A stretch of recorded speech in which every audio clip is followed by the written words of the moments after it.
colleagues in different places of the city, and we are very happy to have 4 excellent speakers, and I think they all will somehow show their vision for the future university. And our rationale to be involved in this kind of process is, of course, that we feel that the universities are the key players in promoting the discussion how the Europe will develop and how the European Union will develop. And I think now it's extremely good time to go this type of discussion. And I'm very happy that you all are. One thing I had to mention, that this is streamed, which means that you are constantly under supervision. And I just say that welcome, and Rita will take a floor, please.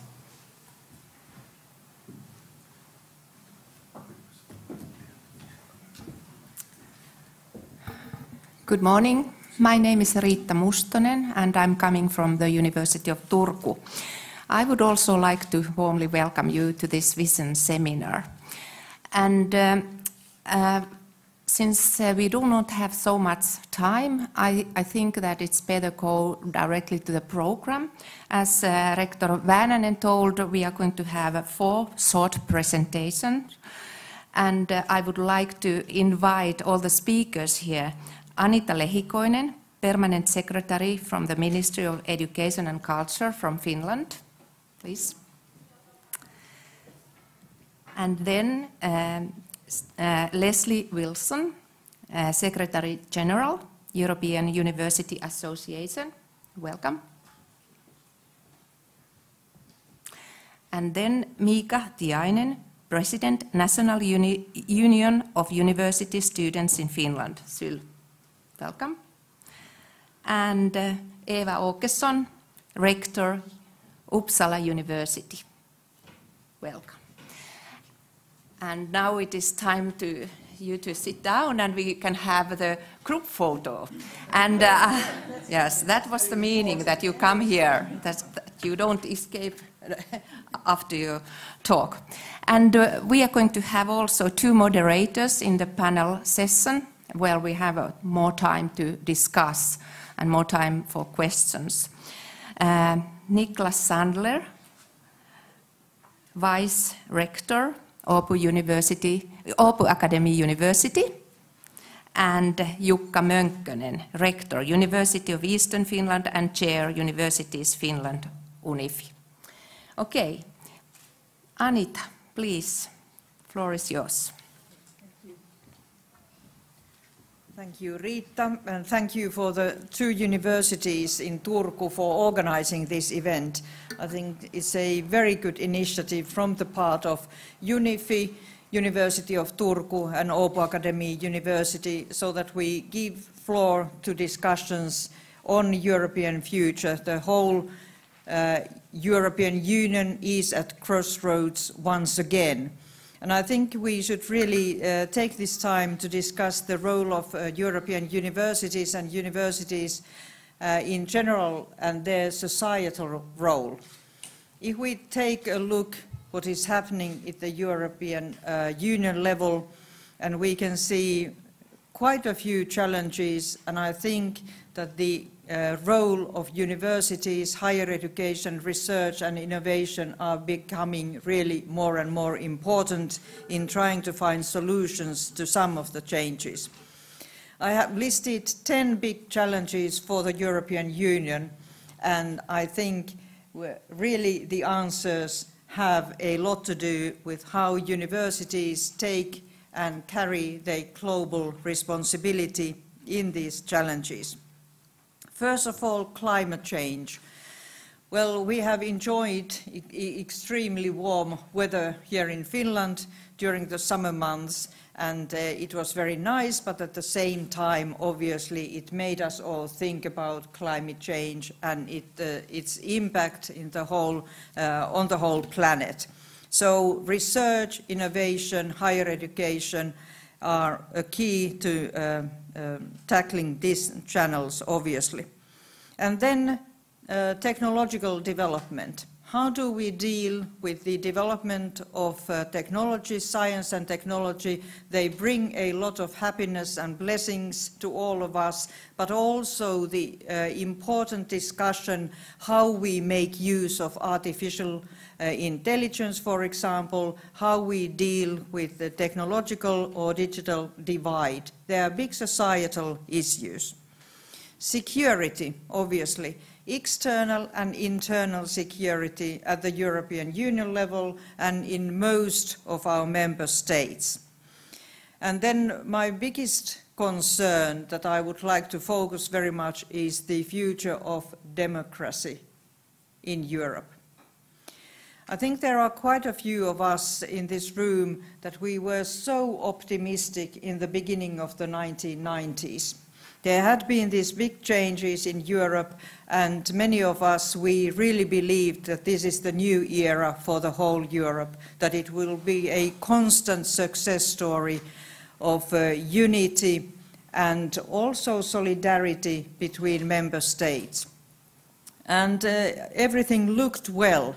And then what happened? Why didn't we foresee what's going on?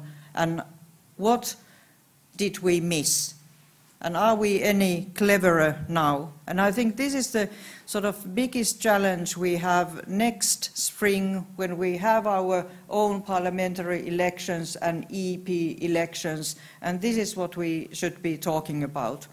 Universities, higher education, research and innovation. How can we make sure that this community engages itself with the discussion of this existential question? We have seen that it happens so easily and so very quickly that member states turn totally to populism, nationalism, extremism. How do we combat these? And there we need definitely discussion at wide space. Well, then obviously this, like from economic surroundings, that Europe is an aging continent, rapidly aging continent, and how do we in these circumstances then provide growth, productivity and employment for European Union citizens. Growth, employment and increased productivity, they are very important for the legitimacy of the European Union. Many people now ask, can EU deliver? And it delivers growth and well-being for people. If it doesn't, we're in trouble. And obviously, if you want to have sustainable, inclusive growth, you need higher education, you need research, you need innovation. So that's how the circle sort of fulfills itself. If we can't give this to European people, then we are, I would say, in deep trouble. We also talk about questions about migration. And everybody said that 2015 was a year of crisis, but we all see that there are millions and millions of people outside Europe and European Union, and it is just a matter of time when we see big waves of migration again. How do we deal with this at the European Union level? And we know that the responses from EU haven't been very good or very effective, non-answers almost. And then the issue of competition for global talent or global competition for talent. Finland, for example, hasn't been very attractive to international students, researchers or experts. And European Union level, when we see we are losing in attractiveness. So we need to do more at the university level. So these are the kind of key issues I think we need to discuss. Universities in itself, research in itself, innovation in itself, they are big questions, but the bigger picture we need to take into account, and I think we need universities to take a leading role in the times of post-truth. We need the input of university people in the social and open debate so that people can make informed choices next EP elections, and we know what there is at stake. So with these remarks, I still want to thank you for the invitation and thank you for the opportunity.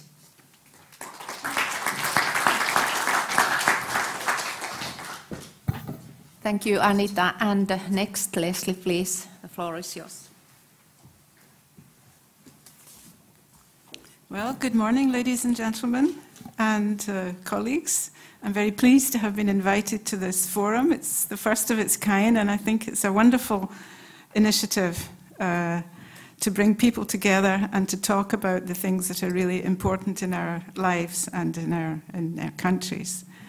Now, I'm taking it from a bit of a different perspective than obviously from Anita.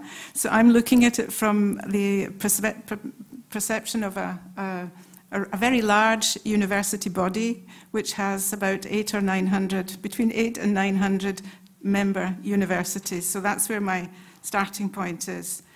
So, and I think I've been managing this organization for a long time, and so some of the things I'm going to say are kind of what I have felt and seen in the changes over the last few years. I think what we can say is that universities have been around for a very, very long time. And on the one hand, this is very positive. They're resilient institutions that are able to evolve and adapt in response to the needs of society. And I think this is one of the very big issues that we will have to talk about in the coming years. And also, talking about the European Union level, in the last 60 years of European integration has facilitated more and more student mobility and more research cooperation among universities. And this has proved to be beneficial for, I hope, for all the countries of Europe and its citizens. But at the same time, what we see now, and I think I'm just mirroring what Anita has said, we see today's wider social, political context is very, very challenging. We've talked about it again, I have to underline it, the resurgence of populist and nationalist politics, the example of Mr. Orban at the moment banning gender studies because he doesn't think it's an appropriate topic, or taxing universities that wish to educate their migrants. Of course, the example that probably is in many people's minds as well, the example of Brexit. What does that mean? That was yet another example of this type of populism. And I think, as we've said, post-truth politics, this means also often growing distrust in science and universities. You know, one of the, I think it was Mr. Gove, one of the UK politicians said, we don't need experts anymore. This is not important for us. We know what we're doing, and I think this is quite a dangerous thing to say. But then we have to think: what can we as universities do about these things? How can we try and improve the situation? One of the important things I think that we can do is to attract and cater for increasingly diverse communities.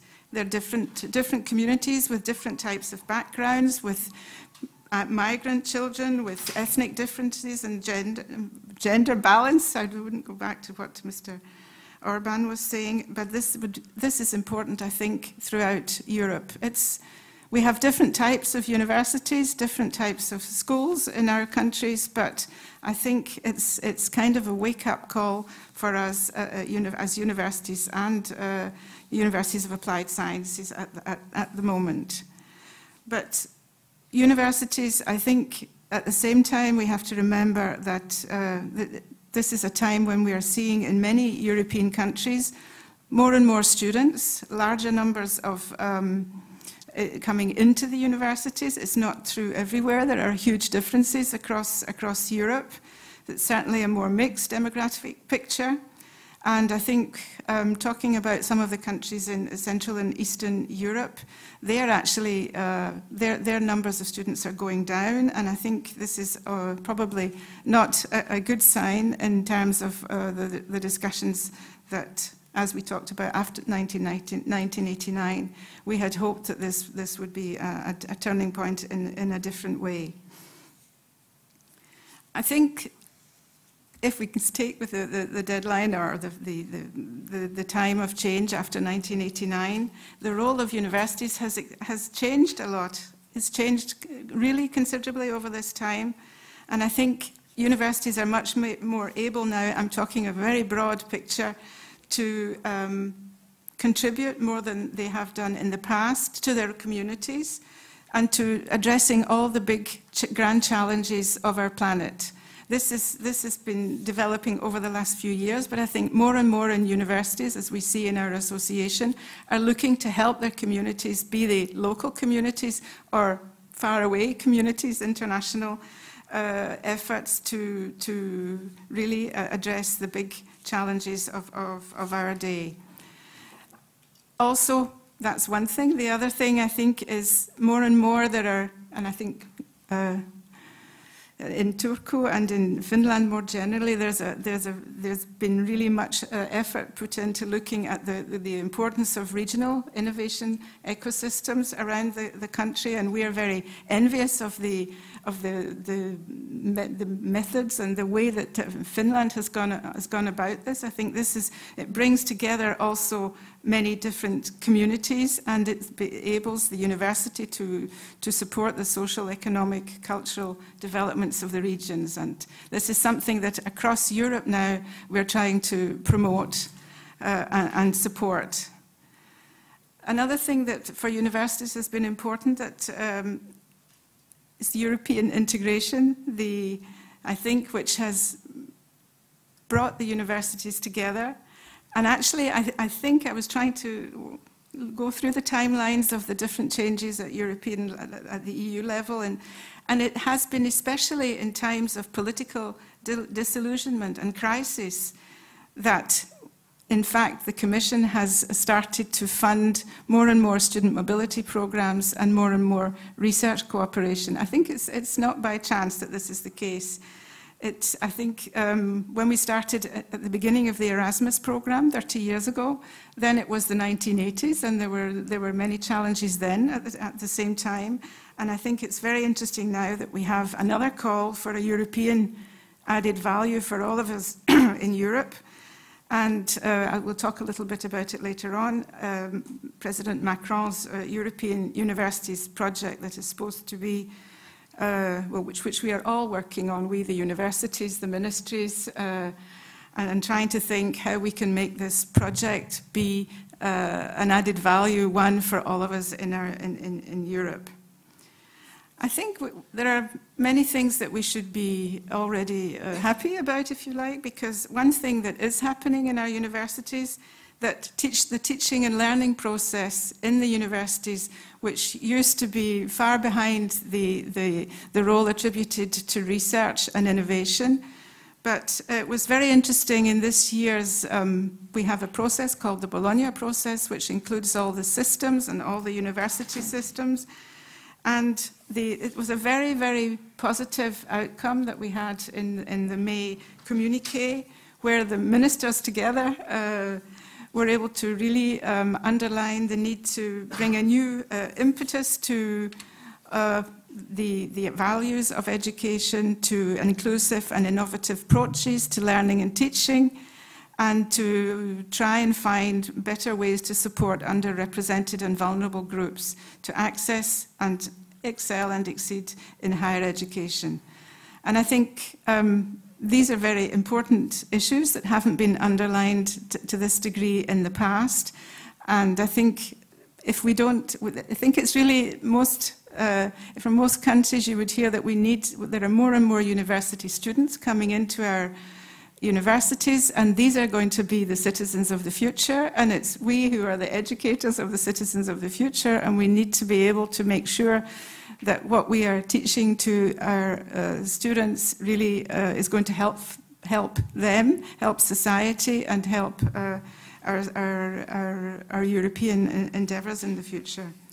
It's the same thing with research. In research, we're looking much more at engaging in socially relevant research. These issues have crept up on us, and I think most higher education systems and higher education presidents would accept or take over this view that this is what we need to do in future.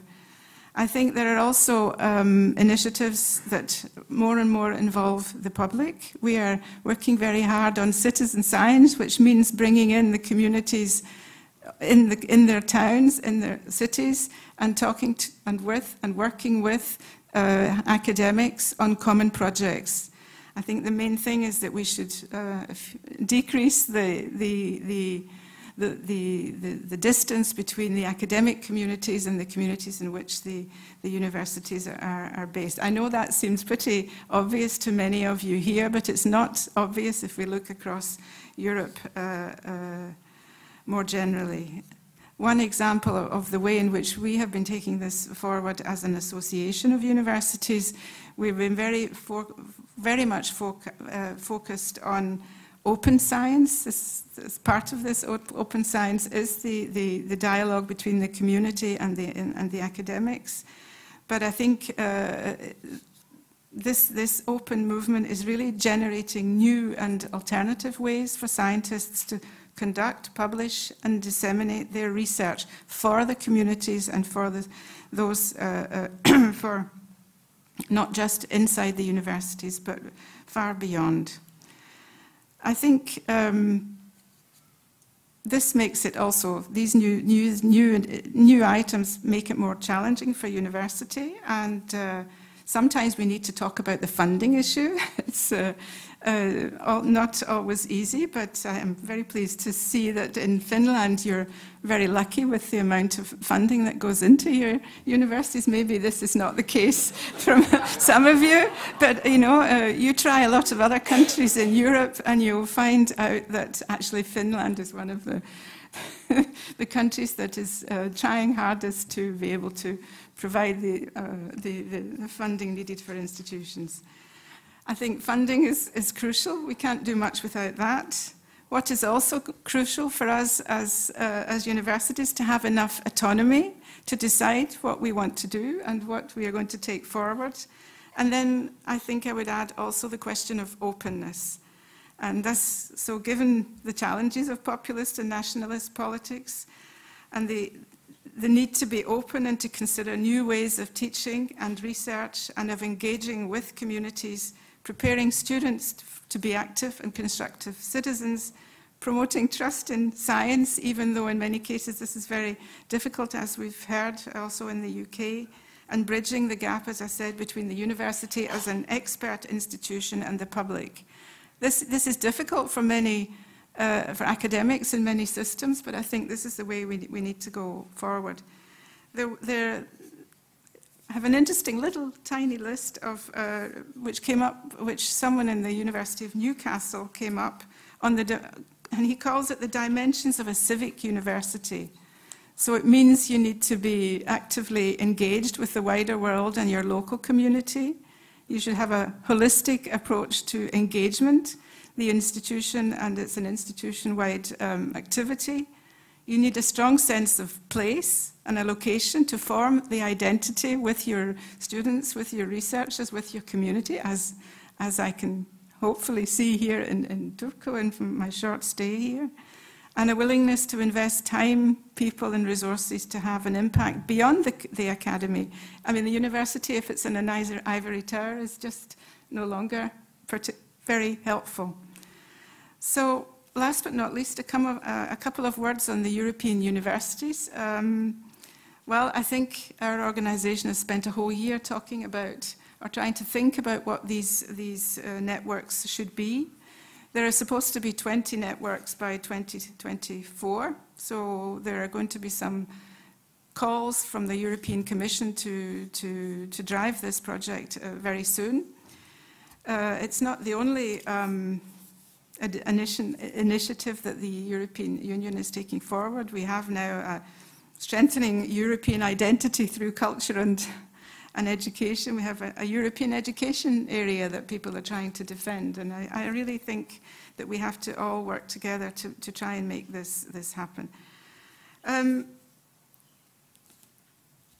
my mind, the Macron proposal, in a way, it's been prepared by our 30 years of Erasmus. It's a result of that. It's a result of the European research collaboration, the regional development funds, and probably also Brexit as well, in the fact that Brexit meant that all the other European countries felt they had to work together and try and come together on common projects. But I think the question here in our discussion will be the importance of reinforcing European integration and European values through these networks. How are we going to do that? These networks need to be very, very integrated. They need to have funding for students. They need to have funding for research. They need to have funding through the regional development agencies and so forth.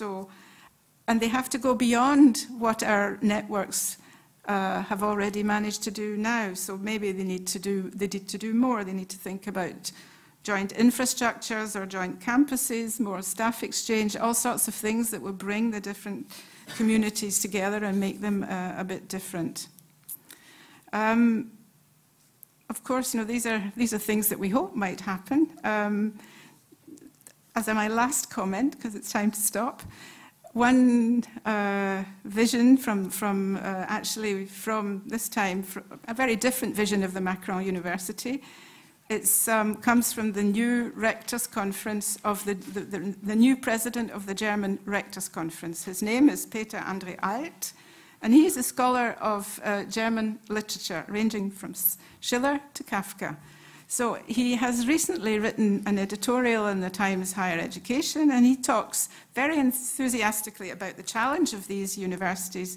But his suggestion is that texts from thinkers such as Karl Marx, John Locke, Jean-Jacques Rousseau should be mandatory texts for students and staff in the networks when we see these emerging in the coming year.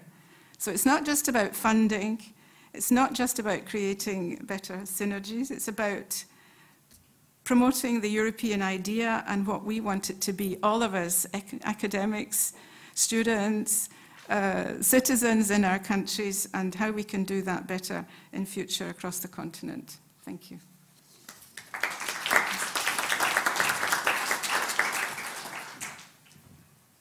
Thank you. Thank you very much, Lesley. And next, Miika, please.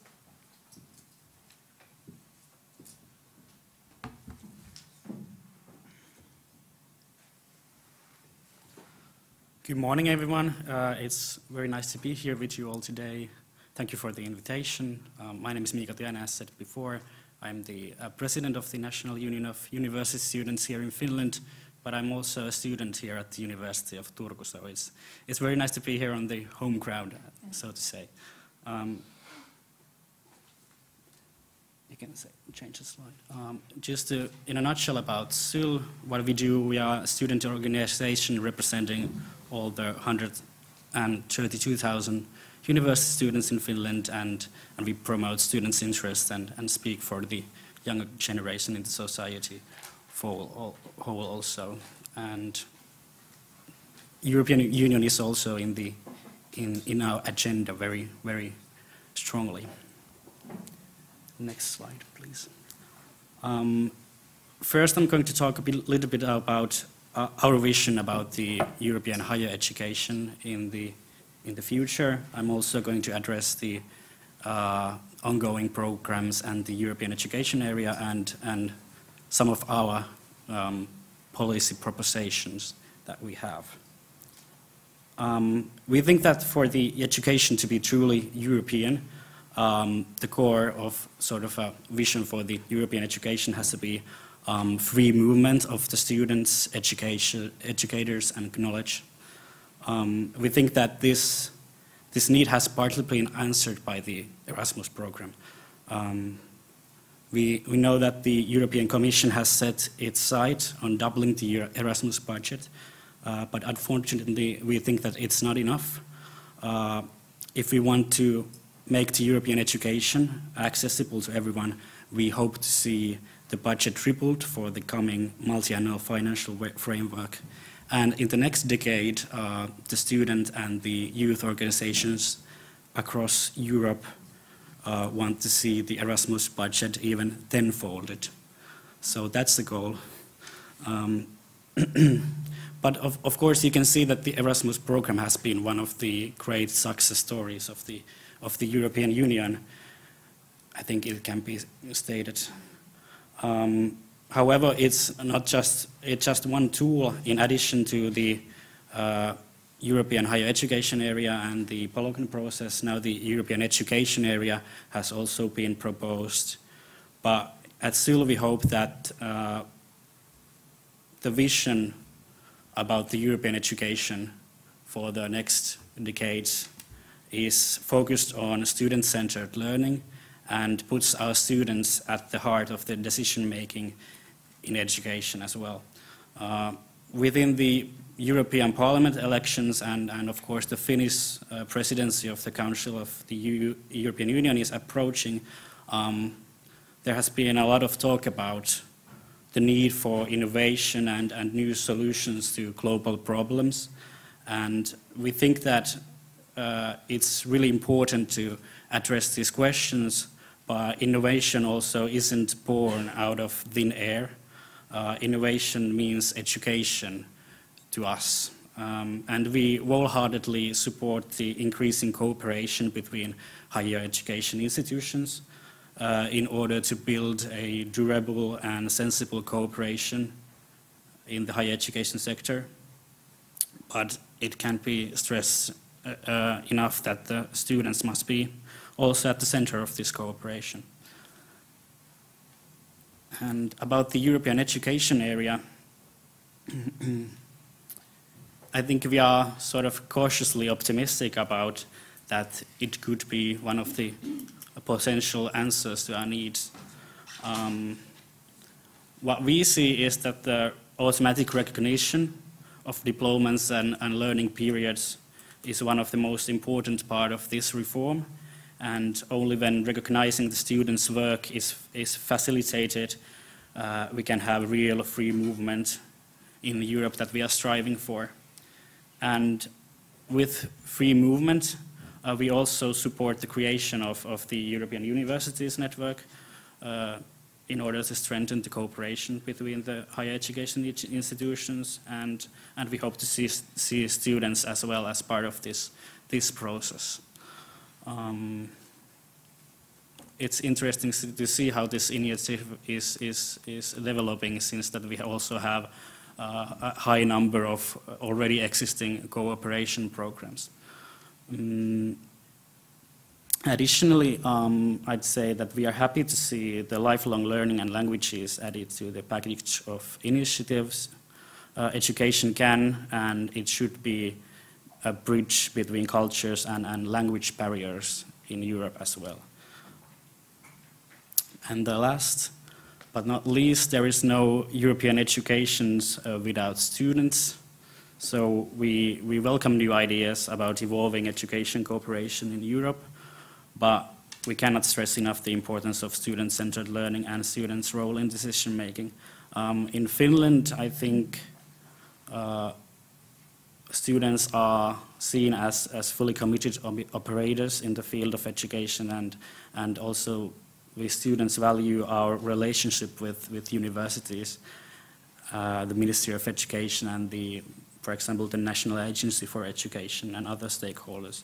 And we hope to see the same or even higher level of student participation in future in decision-making in higher education. We see that our universities could also have a role in enforcing good practices of student involvement. We hope that when universities are implementing new forms of cooperation, that appropriate level of student involvement is part of the criteria of the success of these programs. And it is very important to remember that students aren't only students, but their whole education is dependent of their livelihood as well.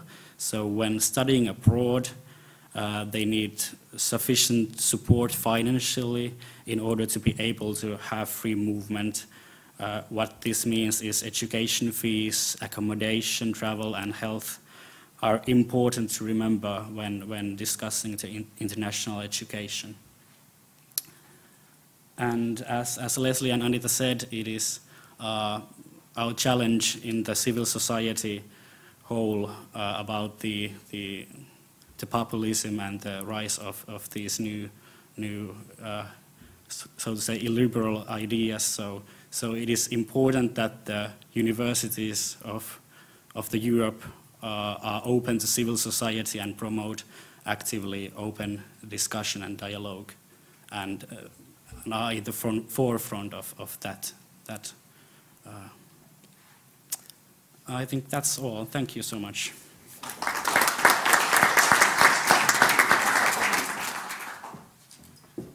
Miika, thank you. And last but not least, Eva, please, the floor is yours. You can take the next picture directly.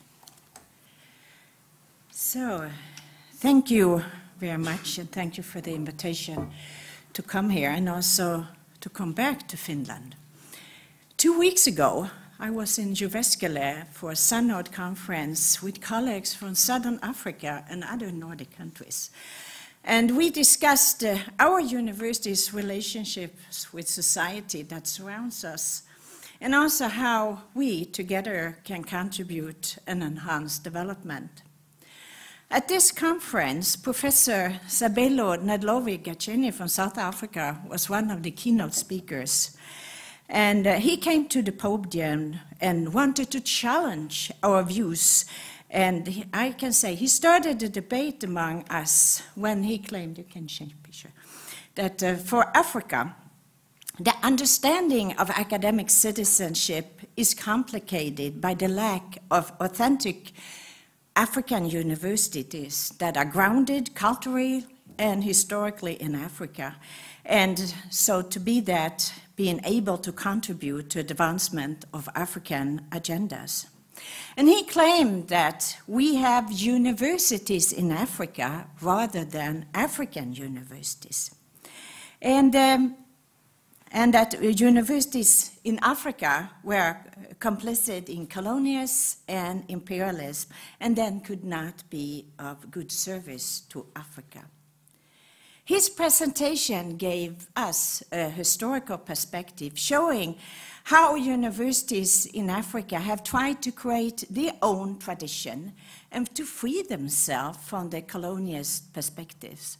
And for example, he mentioned how the Association of African Universities defined a African university change.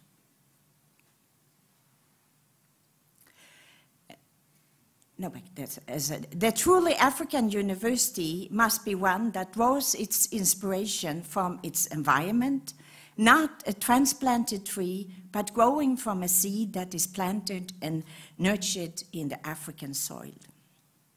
His speech made me think about Swedish universities and European universities.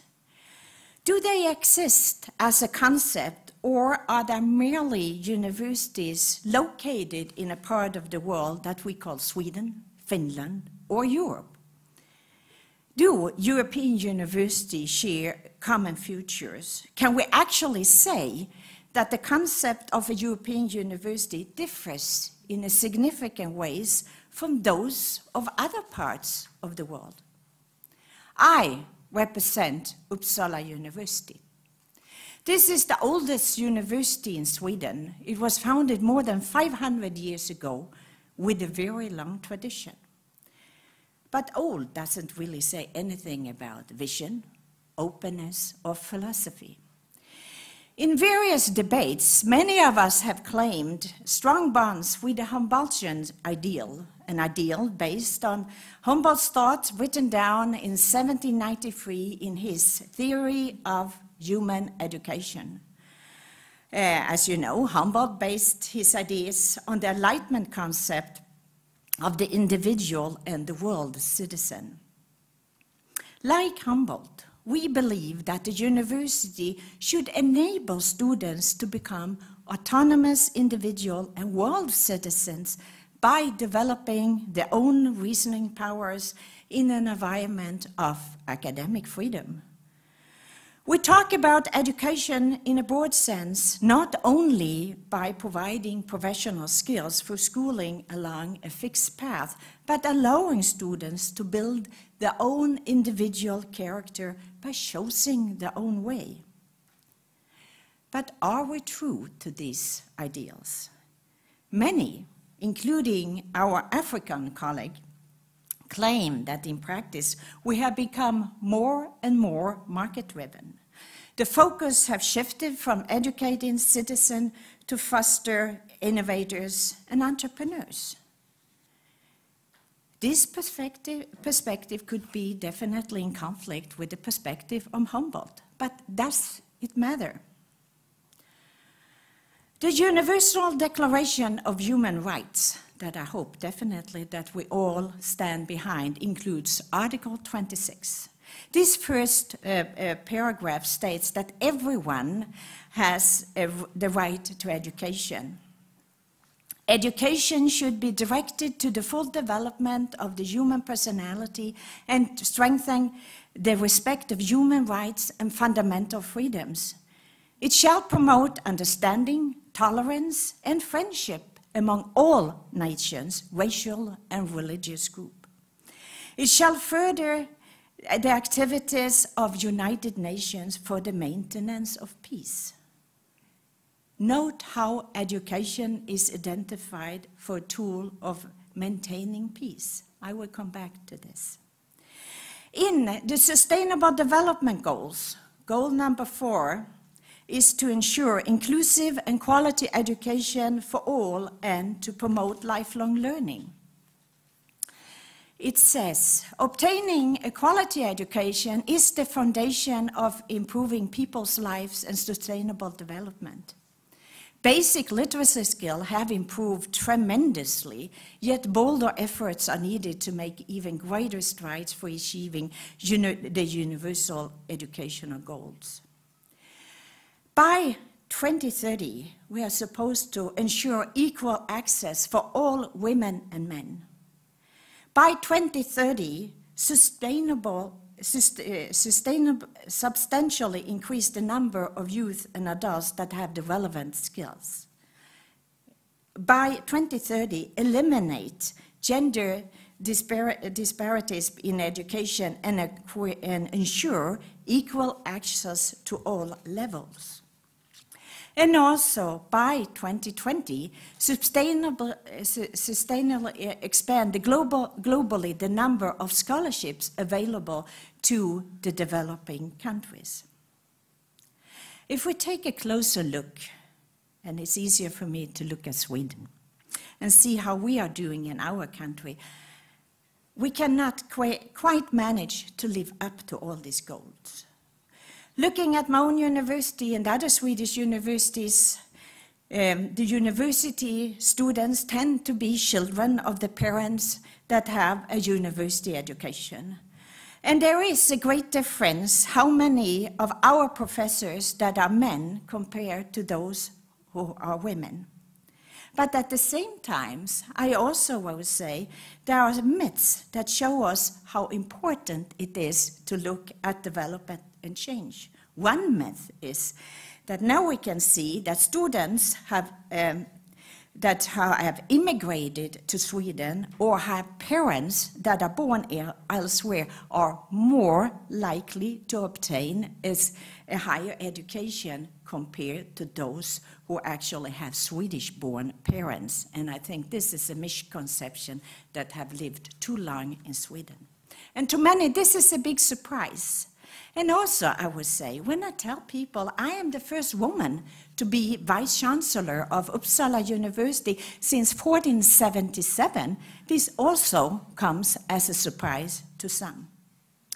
There is a way to go until we have achieved the Sustainable Development Goals.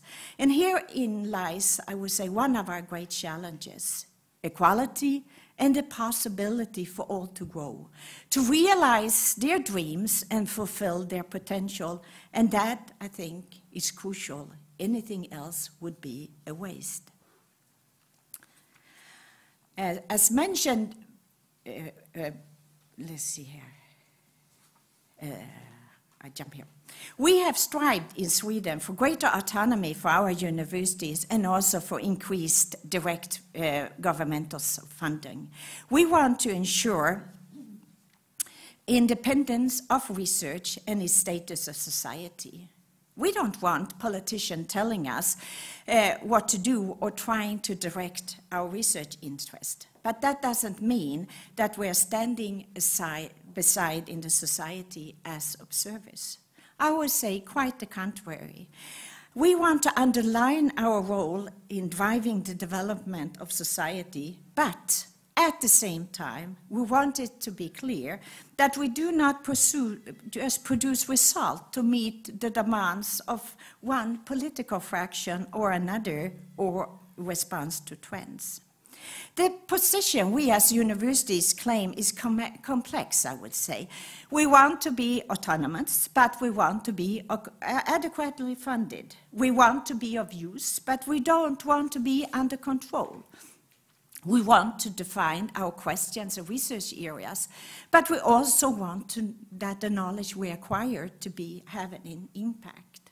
Some people see us as suppliers of labors, and I would say that to just have that limited view of universities do not really grasp what universities are for. I think it's very important that the universities are capable of striking the balance between internal and external needs, and that the academic world, the scientific community, can provide many useful perspectives that the society needs. And let's go and recall the original idea behind the European Union. That was actually to guarantee peace. Later on, I think the focus more and more has shifted to trade and economic development, maybe too much. I think it's important to go back to the roots and the ideas. And I think over the years, as already been mentioned here, the success story of the Erasmus programs. There have been given so many students, not only at my university, but throughout Europe and also partly the world, to be able to study at another country than the country of their birth. And I think this is a very important piece of building peace. And I would say Erasmus, this has been a very good thing, but it's not enough. And we have to see how we can increase mobility. And here we have the initiative from Macron. And as you know, that he stated in Sorbonne, I think it was the 26th September 2007, I believe that we should create European universities, a network of universities across Europe with programs that have their students to study abroad and take classes in at least 2 languages. We are trying to interpret this idea or this vision, and we have joined up Uppsala University with 4 other universities, that is Tartu, Göttingen, Groningen again, to apply to be one of the nodes in the European initiative. And also, moreover, as a member of the Guild, we together with other like-minded universities are working to create better conditions for universities within the European Union. But I would say Europe and the European Union is not an island, and we should never accept the idea of a closed or a fortress Europe. Uppsala University, as I started to say, we are a part of SUNORD that works to create a better cooperation between Southern Africa and the Nordic countries. We work together in Coimbra, the European Universities Institution, Matariki, the Baltic University Program, to mention some, and we have agreements with about 500 universities worldwide. Moreover, our researchers naturally engage in cooperation with colleagues globally. Because the challenges that were stated, many of them here for the first speaker, these kind of challenges with climate change and so forth that facing our world and our society, these are global. And as the United Nations Declaration observes, education can create stability and understanding between individuals, peoples, nations globally. I started out with a reflection from Jyväskylä 2 weeks ago, and Professor Nadlovi Gaceni from UNISA in South Africa, he planted a picture in our heads there when he gave the speech, a keynote in Jyväskylä. He said that we often claim that we are standing on the shoulder of giants, but he challenged us, what are the giants' shoulders we are standing on? Well, he said it's quite often white, male, from German. And he said that is too slim shoulders, and it could be better that we could broaden the shoulders, and it will be easier for us to keep our balance. And perhaps this is the greatest challenge of them all, to realize that our foundation not always is as solid as we tend to believe, that the universities are not a family that all members have equal opportunities. This is time maybe to listen to the whole family, and that we can work around the world with humility, curiosity, and an open mind, being aware that knowledge knows no borders, and that the satisfaction of a great achievement is only greater when we do is share it with each other. Thank you.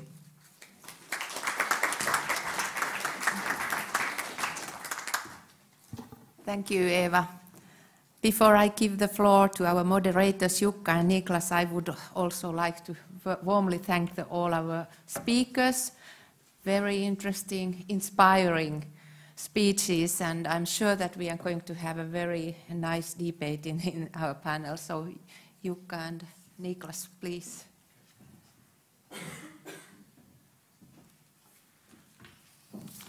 Thank you, Rita, and thanks for all the speakers for, as Rita mentioned, very inspiring, insightful and enlightening presentation, touching upon the very wide area of different challenges we are facing currently, very complex challenges, not very easy to be solved and answered. However, me and Niklas, we thought that we try to promote a discussion about what is the role, what could be the role of the universities, and what are the ways and routes how the universities could have a role for seeking this, solutions for these complex challenges. And the audience, we do hope that you are active by participating to this discussion, by presenting questions, comments, views, sharing the views if you have, or definitely you have views on these issues, so you're sharing those views with us. And but our suggestion is that we organize a little bit this discussion. So one approach could be that we start with the discussion on the so-called competitiveness of European universities in a global context. We all know that the Asian universities are developing very fast, and they are rising in many senses, not least in rankings. The US universities are very strong universities in terms of research. We are facing the Brexit problems pretty soon. UK universities are leaving. Hopefully not totally leaving, but how to solve those problems. What is the role of European University Initiative? How could we, or is that one of the answers how to deal with that issue? Another topic could be the impact of research and higher education in Europe in broad sense. You very nicely brought up the very wide wide perspective to different challenges, but there's a well-being economy, but also in sense of the this political development and societal development we are facing now, very problematic questions. What are the ways and routes and how universities, researchers, higher education could face these problems? What is the role of open science, open education, open innovation in these issues? Citizen science, as Lesley brought up. We could also touch gently the funding issue, but let's have an agreement that not go to a very detailed, at least at the national level. We could do that very easily, but let's try to keep the focus on the European level. Okay, by these introductory thoughts, I give the word to Niklas, and you can start. Yes, thank you very much, and good morning, everyone. It's a pleasure to moderate the expert panel. As Anita already discussed or brought up the challenges that we're facing, it's of course in line with President Macron's speech and statements from his famous speech from September 17 of the future, about the future of Europe, that we live in a very complex world regarding tensions of insecurity, migration, climate change, digital and technological revolution, globalization of the economy. I think I heard a kind of a positive undertone that we are ready as universities, but I just want to ask this just to clarify that do you think that we need to somehow reinvent ourselves? Lesley was talking about that we are resilient and adaptive, but are we fast enough in this change? An opening question like this, very easy one. Who would like to start? Well, perhaps the university people start and then make a comment. Should you use, you perhaps should you use can the use microphone. the microphone. We should all be on.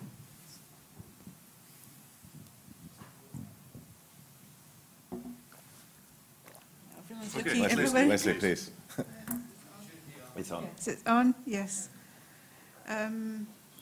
I mean, it was a bit of a big question to start with, but I think if we start with the Macron initiative, I think all of it, well, Eva would have her view as well, but I think all of a sudden people were absolutely delighted that somebody, the Deus Ex Machina, had come up and said, well, we could do something more and we should be more ambitious.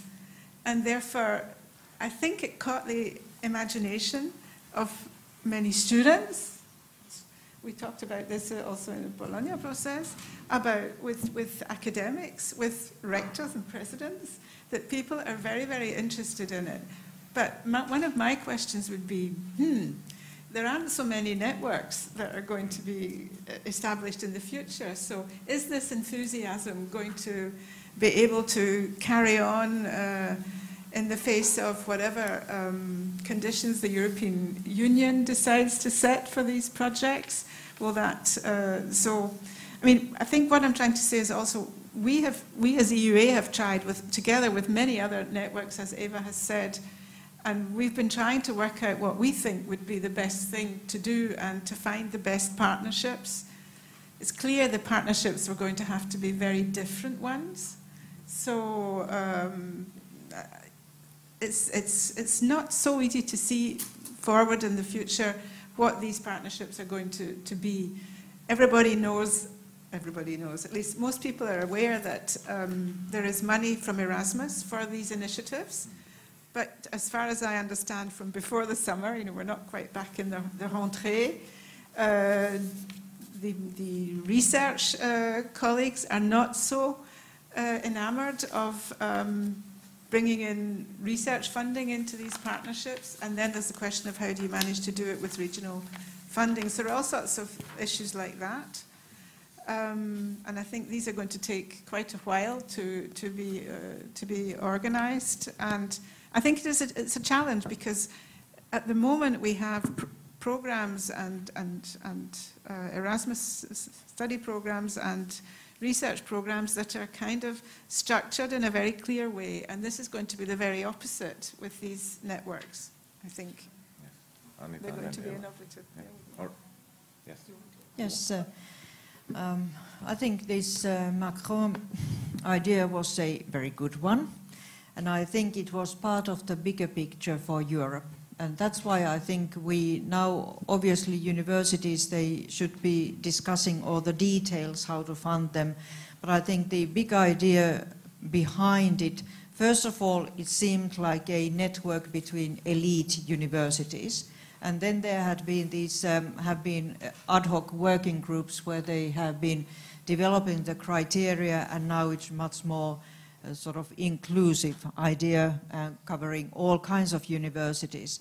But this is the thing now for the universities, because the whole idea, as far as I can see it, was about the European competitiveness and how European Union can actually deliver well-being, growth and jobs for the citizens. And then it is about internal market.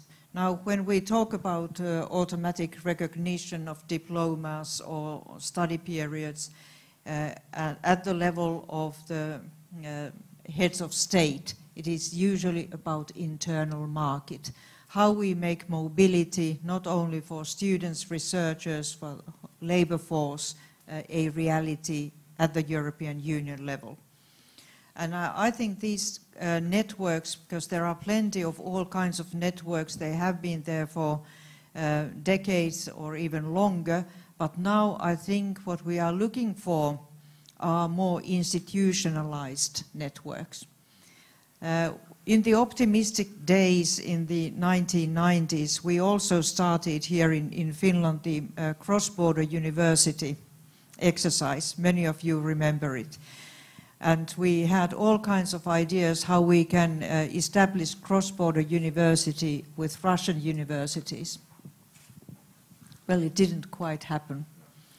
And there are some examples between European Union countries where they actually have these joint programs and even to some extent cross-border universities. And this is the big challenge for us, because I think we could make use of more institutionalized cooperation, administrative and even in legal terms. Many of us remember when we had first joint or joint curriculum or joint degrees, multiple degrees, and there has been always a mess about the recognition of those. And now this is a step forward. It is something much more than purely networks. Okay, Eva. Yes, to address European University Initiative or project or network, there's been many names already in a short time, I think, on Macron's idea. So forth. Well, it's not easy, I would say, this creature, or whatever we can call it, because at some days I'm very enthusiastic, and the other days I would say, not so enthusiastic. It's like an every second day disease. To some extent, well, the Bologna process is dead. Long live the Bologna process, because he succeeded to revitalize the discussion within Europe that's almost died out.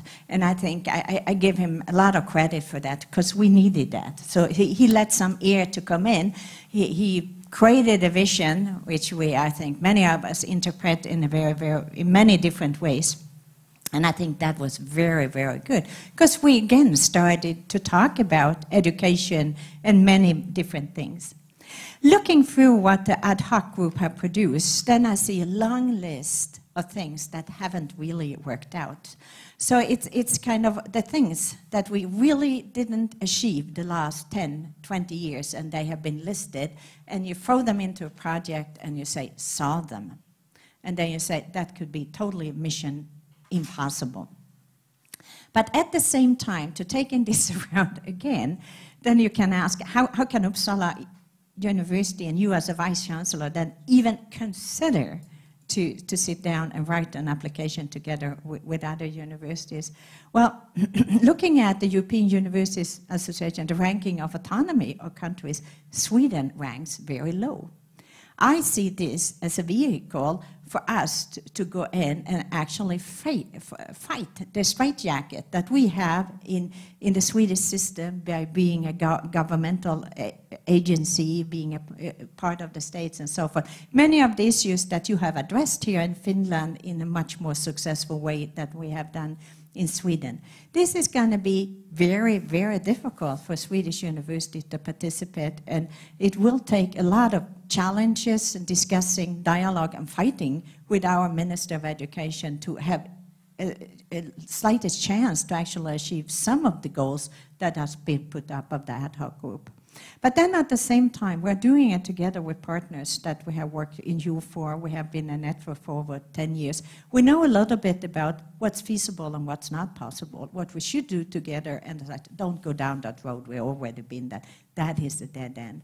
And one thing that what we have with us is we have a very strong student voice within the network and active student participation. And the students and the unions are actually with us writing our application. We have joint leadership program for our management team, both academics and also the administrative staff together with the universities.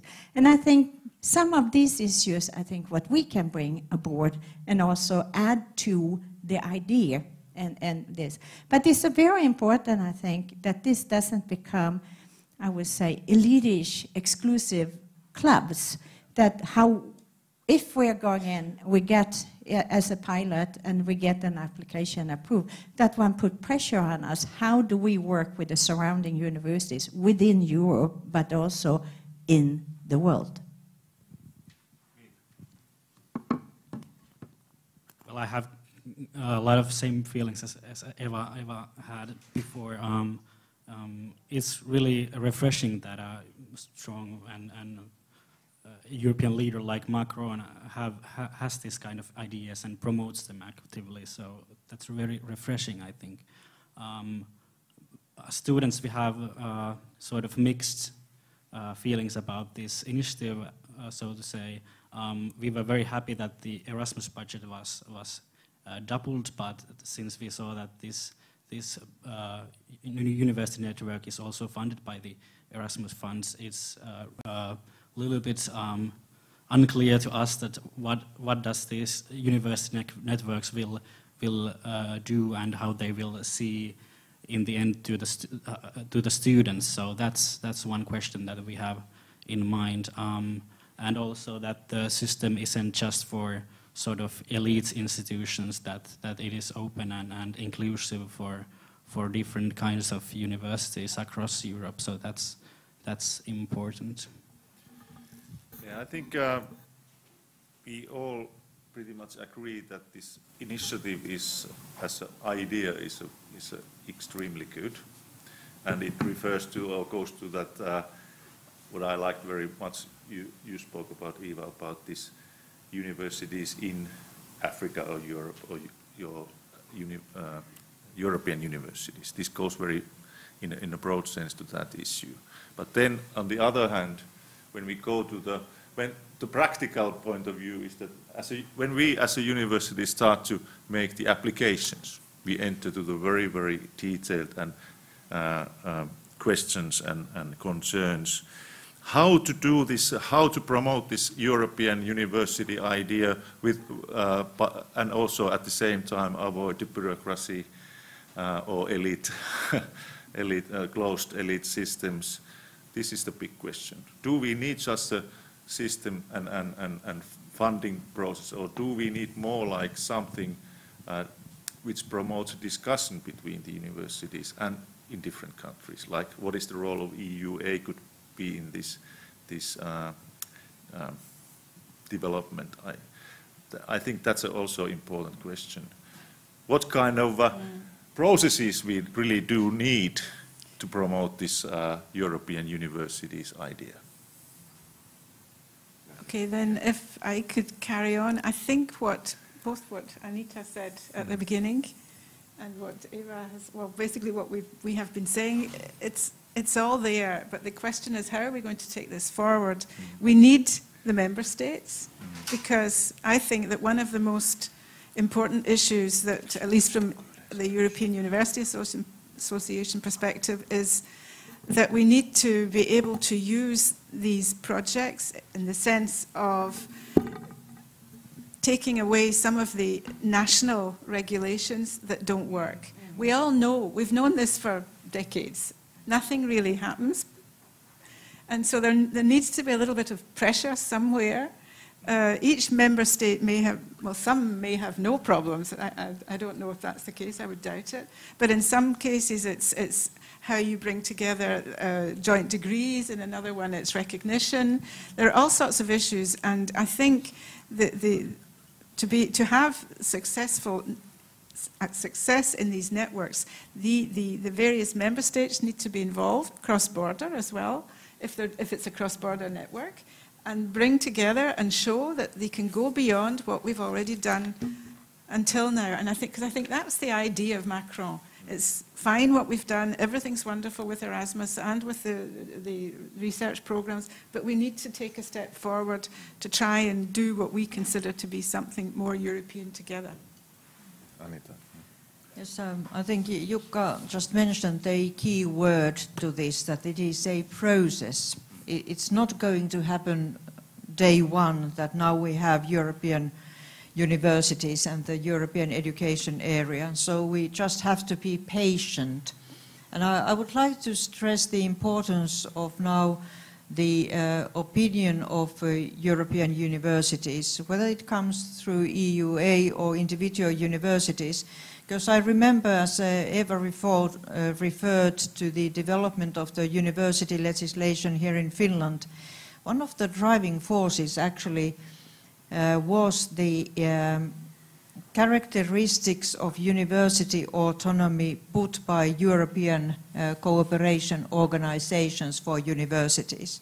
And then our universities were very active, and then also in the administration, in the policymakers, we were forced to take a look whether our universities before 2010, whether they fulfilled these criteria or whether they had all these characteristics, and they didn't have. So that was a very important sort of driving force behind the whole university reform. It was just not from the national universities, not just from the industry, but the international impetus was very, very important. So that's why I think that we should be very eager to be in this discussion, in the process, and when we are involved in the process from the very beginning, we can define it also. That's the important thing.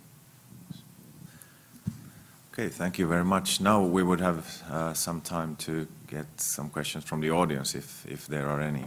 Do you have any immediate thoughts or questions to the panel on the topic of general topic of European university or university networks?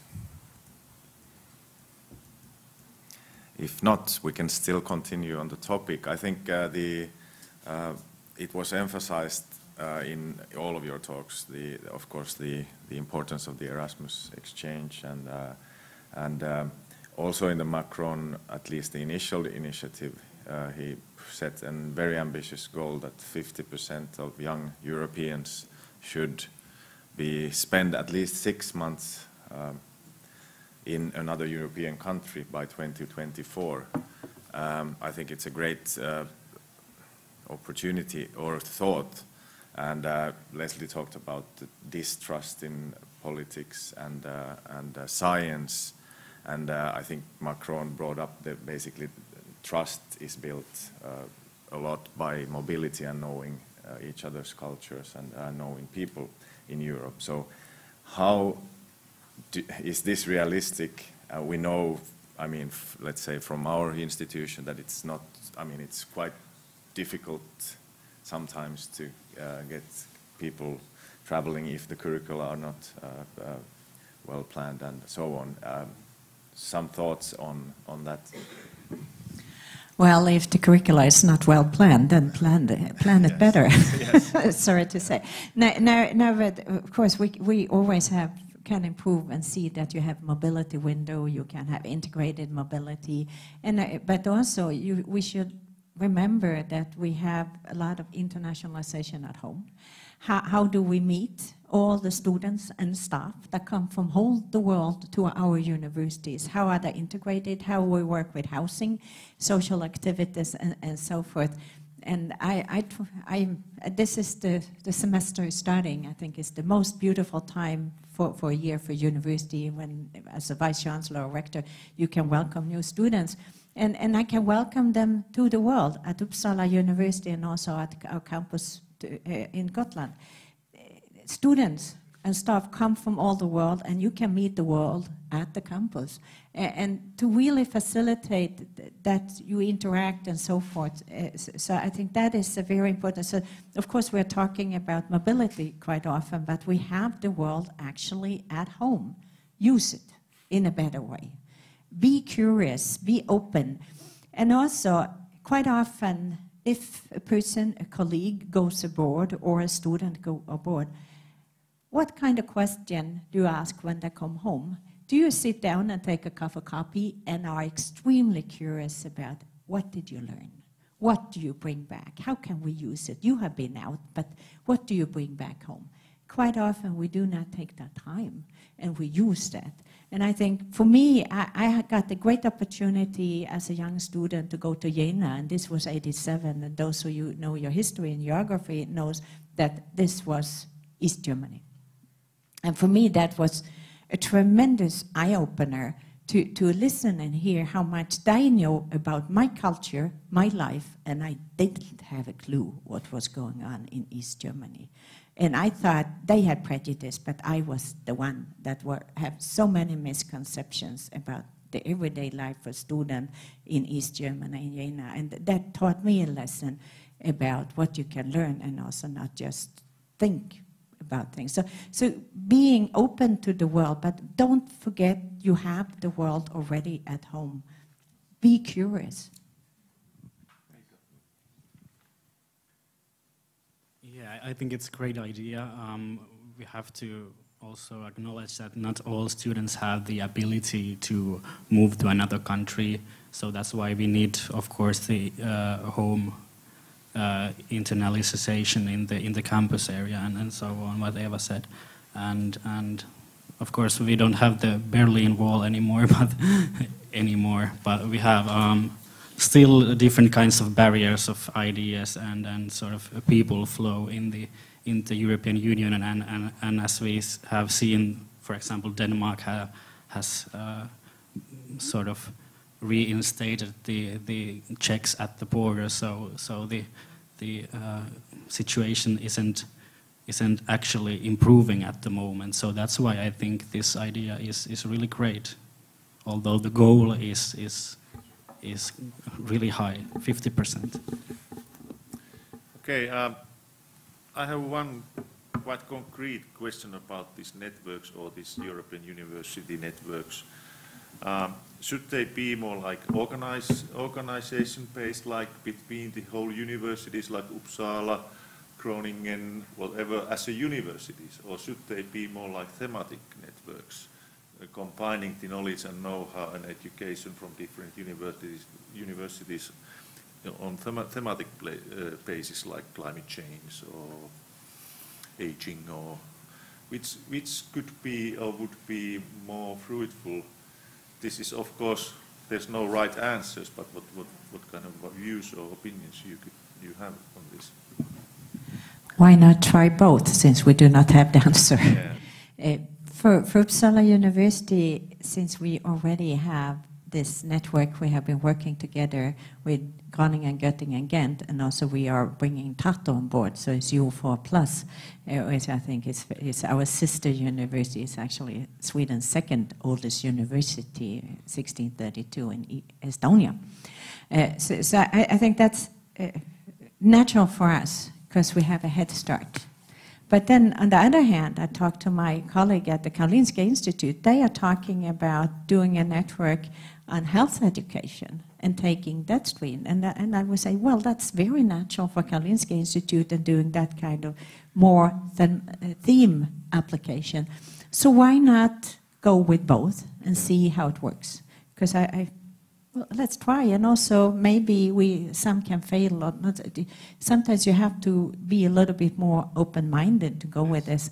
And how I see it, and also what's been emphasized here, this will be, if we're going to just fulfill parts of the dreams or hopes with that, what we put in, because this is kind of, we're putting in all our hopes on everything that didn't work in Europe for a very, very long time, and we're just going to fix it. It's going to be very, very difficult. And I think I more see it as a vehicle to get a crack in the wall in the Swedish system, and it's going to hurt. It's going to hurt a lot. So this is not going to be nice, smooth road that is going to be well funded. It's going to take a lot of work, and hopefully, if we get the opportunity, we're doing something. If there is a crack, then actually the light can come in, and it will shine on the other universities in Sweden and other countries and provide opportunities. I think it's a tool to actually break down walls. Before I give the word to Miika, I would like to comment. I like that also how you put it, this break on the wall, or hole on the wall, because this is, I think, also a part of the wider internationalization and globalization process, that the Finnish universities, the Swedish universities, I guess, it's the same situation. We are still operating quite a lot as a national basis and in a national playground, and we have to open our education. Our research is already quite international, quite global in most of the disciplines, but the education should be, or we have entered to the global markets, so to say. And how to deal with that? This European University Initiative could be a one tool to do that, or learn to do that. But Miika. I presume that from the institution's perspective, it is useful to have a sort of a broad cooperation with one or a few institutions in all fields. But from a student's perspective, I think that I would like to also see more of a thematic networks, in a sense that I feel like they could provide sort of more insightful exchange programs and things for the students as well. I think that one of the insights that the students have regarding going to the exchange programs and study abroad is that they feel like they don't have fitting courses to their curricula, so that if the thematic cooperation would increase, I think it could offer a lot more exchange possibilities to students as well. Okay. Yeah, there's one question from the audience. Bring the microphone.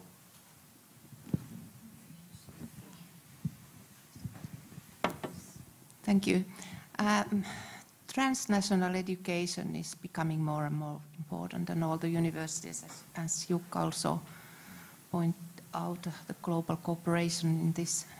I think that it's coming more and more important because we want to get competitive education products to the market and get that way funding to universities. But there we compete, European universities are competing against each other. So how does that fit to this idea to European universities? And the other issue is what you mentioned, Eva, eyes-opening experiences. We want to have students here to Europe, but how to promote or facilitate and encourage our European students to go outside Europe, because that would definitively open eyes. I mean, I'm thinking Africa and Asia and so on. Yes, the importance of Asia is already very evident. We all know what is happening in China and the share of China, and also India in some fields is very much growing. But especially in the Finnish case, we have almost completely neglected the importance of Africa.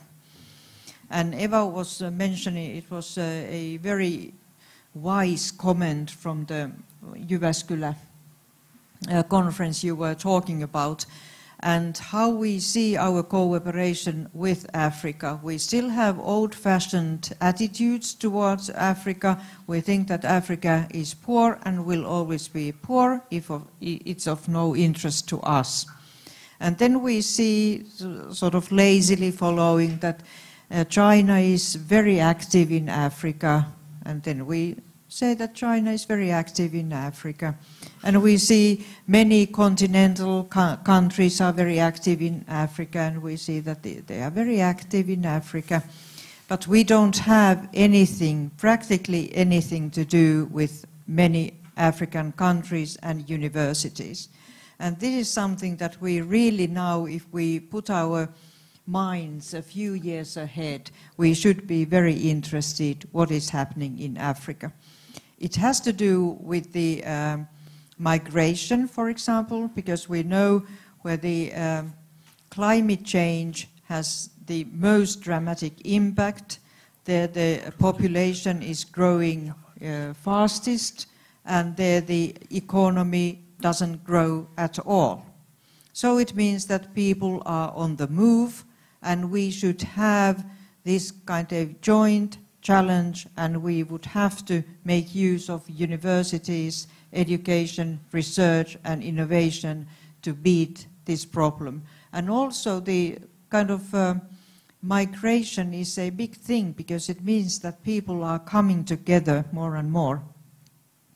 We have many campuses, we have the world here, but then there are plenty of campuses where there is not a sign of the world in Finnish higher education landscape. And this is something that we have to become very attractive to wider audiences at the global level, so that we can be part of the solution to these global problems. And that's why we would have to be more insightful when we see what's going on outside the sphere of higher education, research and innovation, because they have their effect and impact on how the universities, what kind of role they will have here at the domestic field and in the European Union.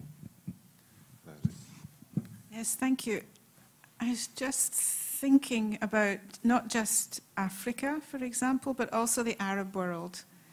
We have lots, as linking it to well, let's start.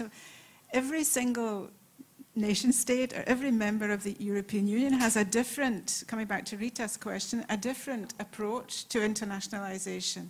Every country has a national internationalization project, if you like. And so, and this is what we can see, you know, the French universities will go to Morocco or to Tunisia to, I mean, I'm exaggerating a little bit, but this is very clear. And somehow this doesn't come together anywhere at the European level. And when I think of some of the initiatives that we do as the European University Association, we have been working with little bits of money that we could find from several people for the last 5 years on building partnerships with the Arab region, which we've considered. We asked our members, and they thought this was particularly important. And that goes over also to Africa, to parts of Africa. And this has been very successful, but now we've kind of run out of money. And the universities are willing to pay, but they would need some support. And it's very difficult at the international level to find a cooperation. I think the only one that the European Union at the moment in terms of external cooperation regular now is the Latin American cooperation. This is very strong. There's a big push also for Erasmus students going to Latin America. But then we've got the challenge that most of us don't speak Spanish particularly well, or Portuguese. So I think if we're looking at this question, it's a very interesting question because it shows the differences in the member states' attitudes to and priorities, which we somehow don't manage. We can't as universities bring that all together, but I can see it's very it makes it very difficult to take up some issues at a larger scale.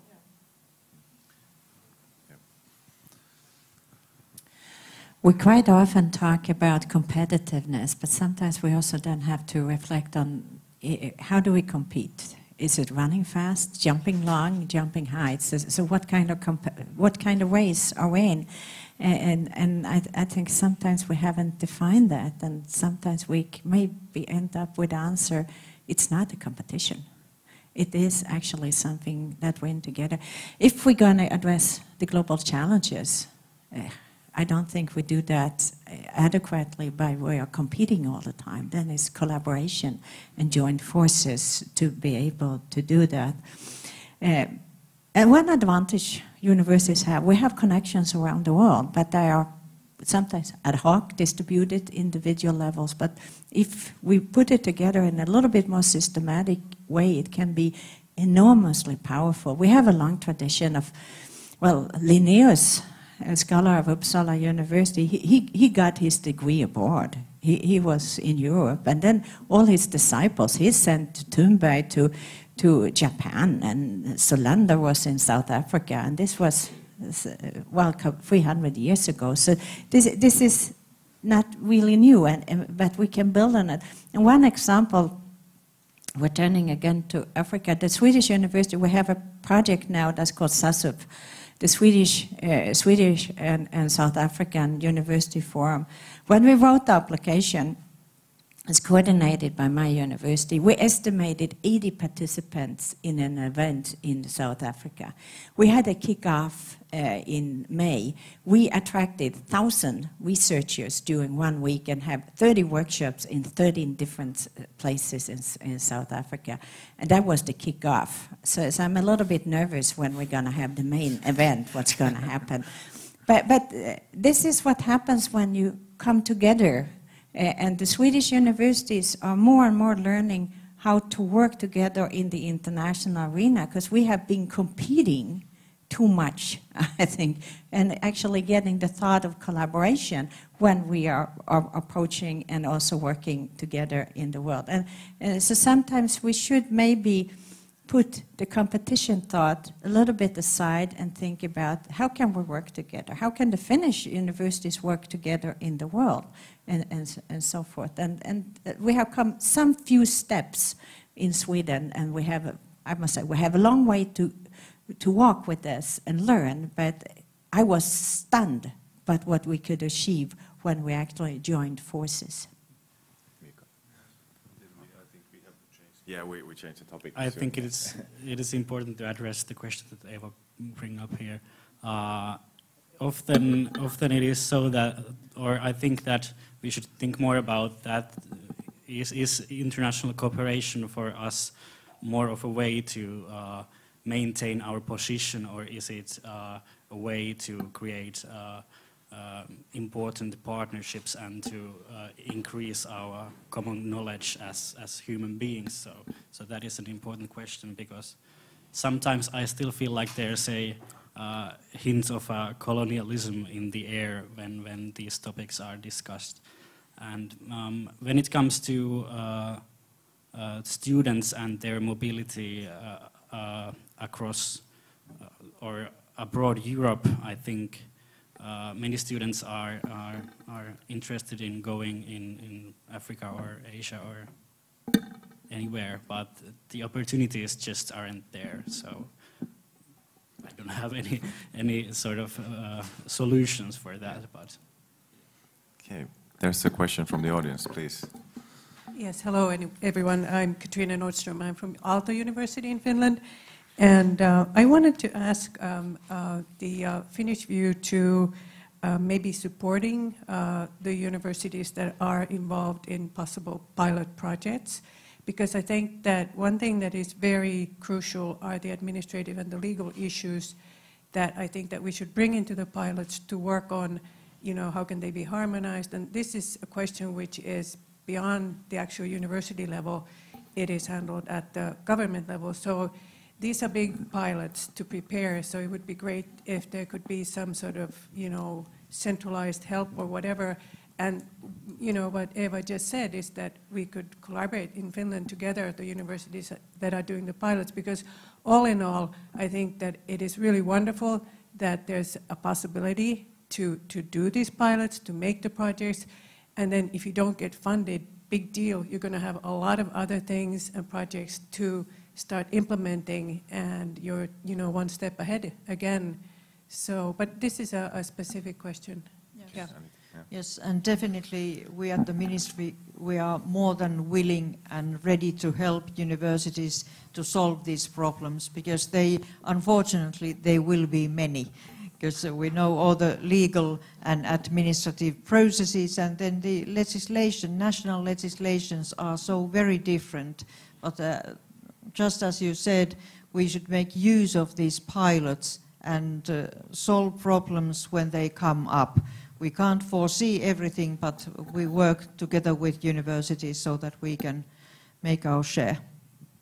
Okay, thank you. It's time to move. I think move to the next topic. I think we actually have already moved towards the topic in terms of some of the goals set by Commissioner Modas about open to the world, about openness is kind of a key to attract people and how to work globally. So Jukka will continue. So let's discuss a little bit on the how the openness, open science, open education, open innovation would it be some of the solution for the greater impact of research and higher education, and at the same time touch the issue on this raising populism and nationalism. Is the citizen science, is the open science? Could we see that as a possible way to fight against that kind of development towards the closed societies? I think it's a huge issue again, and who should, within the higher education institutions, should it be institutions, universities, the academic leaders, or researchers, and teachers, students? Big questions, big answers, please. Maybe not a big answer, but of course, this is one of the key issues for the future, and also where the universities have to transform how we're working with things, data, open data, and so forth. And also there are so many projects now that involve the community in gathering data, but also access. There are a lot of people that are actually using databases, and so you can go in and get the data from satellites and so forth. You can look into the universe in different places. So it's in that sense, it's a wonderful world that we're entering. But then at the same time, there are a lot of challenges how we work with personal integrity and how we work with data, GDPR, and so forth, and that we can strike the balance so we don't tip in the one way and the other. And I would say this are issues that we constantly have to work with. And I was at the Science for Life laboratory just the other day, and they were showing me graphs like how much does it cost to actually go through and get the genome for an individual. From costing millions, it just costs 1,000 crowns approximately. What amount of data that we are producing is going just exponentially. Our big problem right now is how can we store the data in a good way and dealing with the cost of actually storing the data is larger than producing the data. So it's a totally different world we're entering, and a lot of research is like working on a meta level with the data. So it's transforming research and also the questions that we can ask, and many issues also with integrity. But addressing open science and openness, we have to also address the issues about the publishers. Because in Sweden we have a big fight now with Elsevier, well, this is we are paying and paying and paying, but we have to take this fight, because it cannot be that the publishers are actually, I would say, they're predators more or less on how they are actually, how we have to pay. Because I think it's very important. The data, what we are doing is paid by tax. It's paid by the community, by the public, and it should serve the public. And I think we should keep that in mind all the time. We are something different. We are not industry, we're not market. We are public good. We are serving the society, even though, as I said in my speech, we're not taking orders from politicians or other. We are doing the best if we are independent, critical voice in the society, but we are serving the society in public good. And a tremendous amount of challenges that comes into that, but I would say the opportunities overrules the challenges, but there is a lot of work for the universities to deal with this in the future. Again, to do all these things together.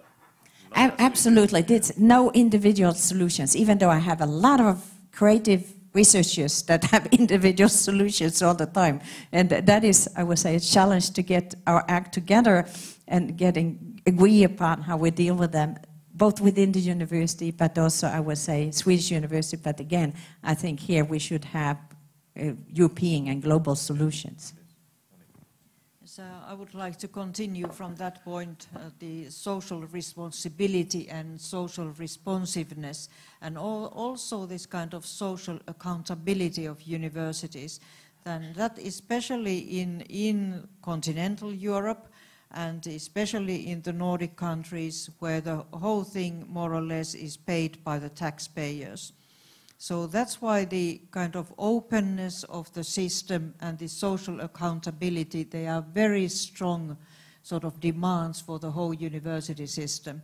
And now that everybody has this data and the data protection, my data kind of approaches, these are very important, but I think it's really the kind of attitude change we need in the whole system.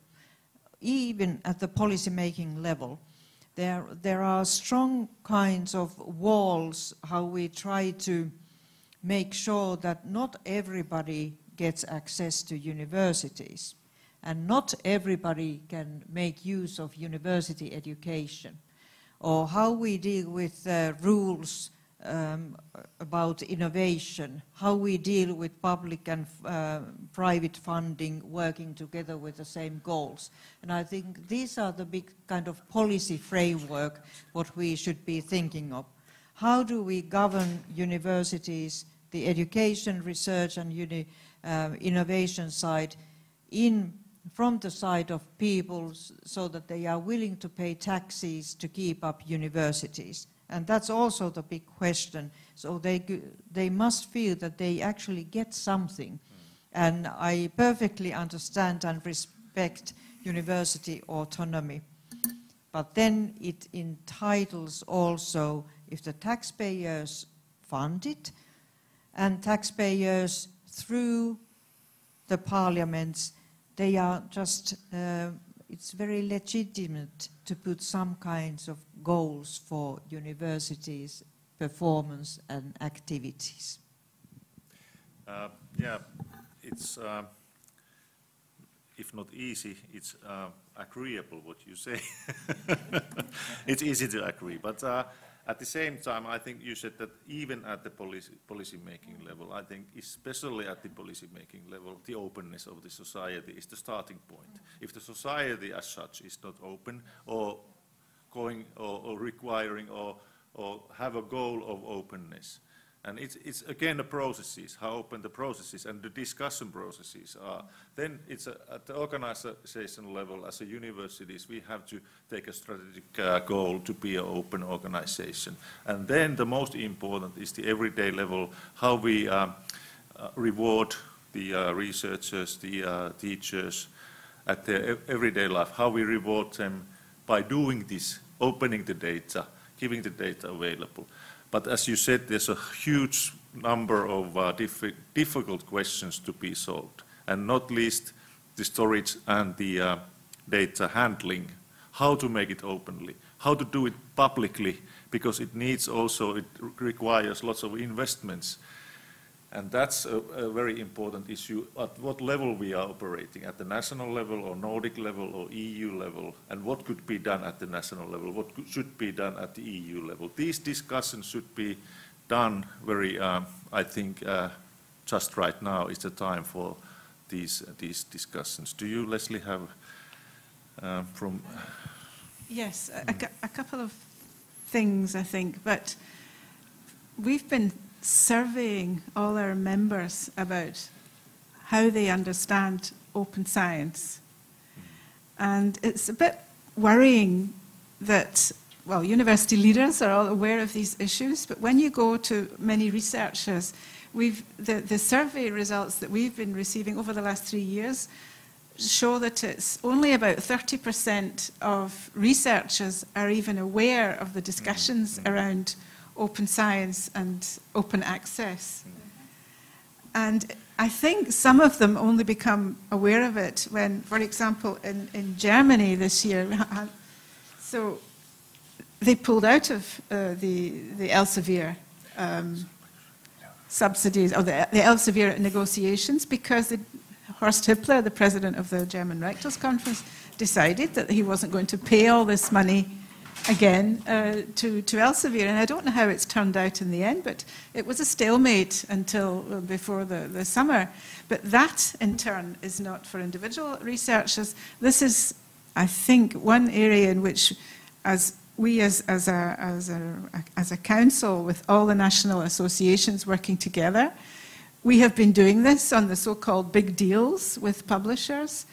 And we are trying, I think that, we're trying very hard to take this issue up and to make sure that there are as many European countries willing to work together on this very difficult issue, because every country has their own particular issues that are at stake. But I think it is about also the fact that the publishers are making a fortune on all the things that we as academics write. And the problem is also in the Commission, given that on the one hand, in the European Commission, you have a competitiveness part, and on the other hand, you have the DG Research, which is looking at the question of open science. And if I can say so, I think this was the reason why Commissioner Moedas didn't want to talk about it in a discussion in a scientific forum in ESOF in Toulouse, because you can see that even in the Commission there are real challenges at hand because of the between the different directorates, and therefore that's making our activities as universities even more difficult to follow up. But I don't think it'll be possible to stop the movement anymore. I think it's a question about the process and how we can make the process more successful. Okay, Lena, please. There will be a microphone for you. Thank you. I would like to ask you, what do you see after 10 years? What will happen to openness? Are we living in open societies? Are we doing open science? And do we have open data? What do you foresee? Is the populism defeated? And nationalism? Unfortunately, no. I don't think. I think it will be. It's a constant battle, and that's going back in history. That the issues have come and go, and discussions and so forth. Of course, society will change, but there will always be important issues and values at stake. So I think you can never rest. You always have to wake up every morning and start all over again and again and again and again. But the first part of the question, yes, I do think openness, open science, open data, there are no turning back. But it's not going to be easy. There are going to be discussions, disputes, and also there was well put by Lesley here. In the position we are right now, our researchers, we squeeze them. I ask for publications in high-impact journals, but at the same time I say open. So it is a contradiction, but I think the direction, what we're going towards, I think that is clear, but at the time there will be goal conflicts in this, so it's not black and white. So, and unfortunately, as quite often is the person that's working in the lab that are squeezed in the middle on the road. Yeah, I would just like to, ask a question to all of us about how we see there is more and more populism in Europe. It's coming, well, it's probably a circle and it comes around and goes around, but at the moment we're in a very difficult situation in many countries, whether it's through the Brexit or what's happening in Hungary and what's happening in Turkey. We've worked so long as EUA in trying to find at least accommodations with these countries. But my question is that really the role of the university? So, or what is the role of the university in this context? Because I sometimes feel that I really have to stand up and be counted and take issues, but this is not my role as somebody running a university association. It's the role of all society to consider how far can we go. We criticize, we try and support those whose academic freedom is under duress. But I really think for us as a big association, you know, this is something which has grown and grown and grown in the last couple of years. We are always being requested to talk about this situation, that situation. And sometimes, yes, we make statements, but how we should be able to take this further somehow. But again, I'm not sure where the role of academia starts and stops in this context. I think you raised a very, very important question, but now Anita, please. Yes, again, from the societal point of view, and I interpreted Lena's question to be in the science, open science, how that will evolve, but also whether the open society will flourish or not in 10 years. And this is the big question, and what Lesley was referring to is really the key. Now we always would like to see, universities would like to see EUA take a strong stand and defend all the good things for universities. And then as members, universities don't give the mandate to EUA. Well, the same happens with the EU. We say many times that EU has failed in maintaining peace in Europe. EU has failed in common foreign policy. And then we who say this are the people who do not give the mandate to EU to be strong in these issues. So now I'm a very sort of stubborn learner. So I would like to say that everything's going to be well in the next 10 years. But now I've been learning for the past 20 years that no matter how optimistic one is, whether it is toward the Europeanization of Russia and the solidarity being the term for European Union, well, it hasn't happened. So I'm very, very sort of not feeling very optimistic about the future, because we really now would have to be much more stronger at the European Union level so that we could really have open society and we could come back to those European Union values that the whole Union was established on, and the intrinsic value of education and research, and at the same time so that they can be the essential fuel to boost economic sustainable growth in Europe and make sure that it is inclusive growth. And at this point, it's very difficult to be very optimistic, but I really rely on the social role of universities and the social conscience of universities. Because no matter how much we talk about the restrictions on autonomy of universities in Western countries, member states, they are still the kind of free zones in many, many societies. And we should perhaps use our voices stronger so that we can save the European Union. And I think this is at stake now within the next 10 years. Okay. Last two, please, quite short comments to Miika and Eva, and then Niklas will wrap up everything. Okay. Well, first of all, I think there is no turning back on open science. There can't be, because it's one of the issues that can help us to sort of defeat the populism in the long term, I think. It's important to acknowledge that this situation with populism and sort of strongmen leaders isn't just an European thing. Of course, we have Putin and Orban and leaders like that, but also Trump and Duterte and Maduro and Modi and many others across the earth.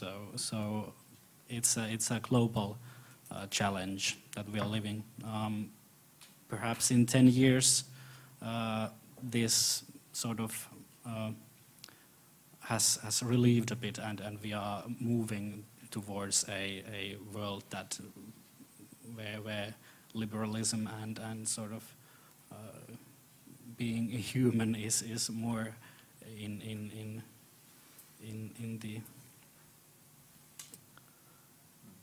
the agenda of leaders of the world. So I hope to see that. Yes, it's necessary to strike a balance when you talk about what our universities for, that of course we should be responsible, but we should not be Mädchen för alles. We cannot solve everything, but we are part of a society.